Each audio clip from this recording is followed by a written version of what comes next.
This is the Hidden Killers podcast with Tony Brueski. Featuring author, psychologist, and daily contributor, Shavaun Scott. I'm kind of torn on this, of was this the best thing? I do feel genuinely bad for the kid because he had no chance at life with this as mom.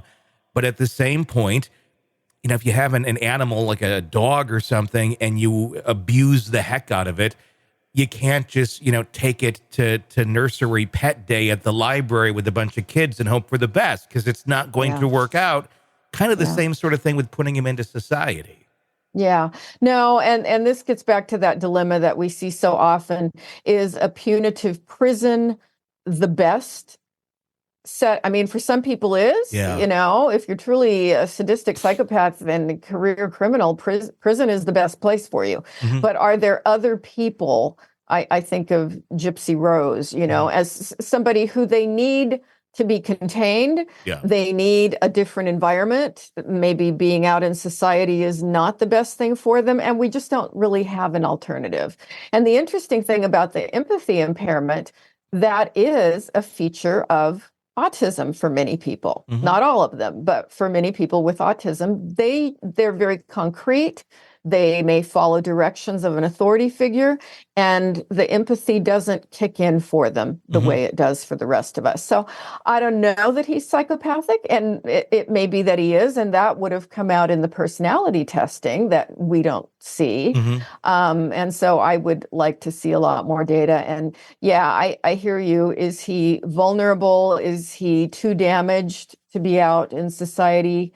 But again, he's a person I would rather see him in a state institution, like a state hospital, a locked facility, or something like that, rather than a hardcore prison.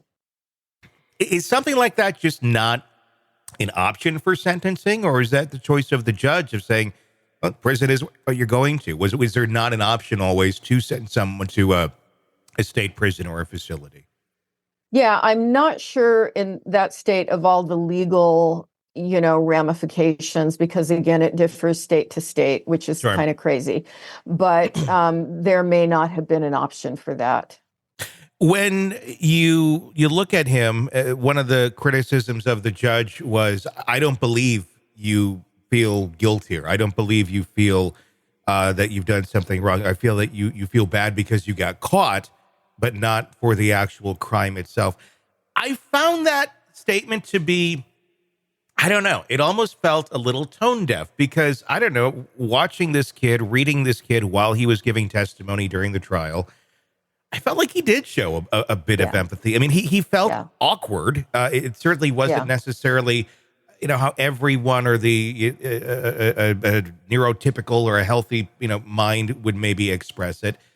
But it wasn't completely lacking in the way that his mother, Shanna Vander Ark, seemed to be lacking. Did you feel like he was capable of empathy or showing some emotion? I did. And there, you know, again, he has those odd facial expressions that tend to reveal whatever emotion is flowing through him. But there were times he would wince, you know, he would show, you know, that he had an emotional affect with what was going on. And I would, he's another one I'd love to spend some time talking to him. You know, you don't probably get the full picture when a person is seated in a courtroom. And if you could just sit and have a nice long conversation, you'd have a better sense of who this guy really is and what is his capacity for caring for people. I think that's a big piece of it, the capacity. It seems that part of this was also, the judgment was made strictly on the basis of his age.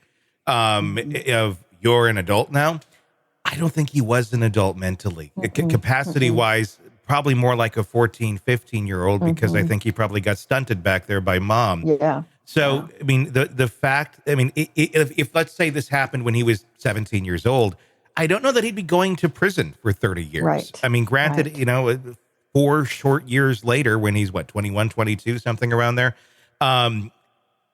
I don't think he's probably changed all that much from that age. Grown mentally. So yes, on number scale, is he 20 something? Sure. He never left home. He still stayed with mom, probably still playing the same role he played when he was 14, 15. And that has never changed. So it's, yes, an adult, but also hard to judge him that way, because Just because it's on paper doesn't mean it's there. No, very true. And that's one of those nuances that the court may not be adept at picking up on and understanding, unfortunately.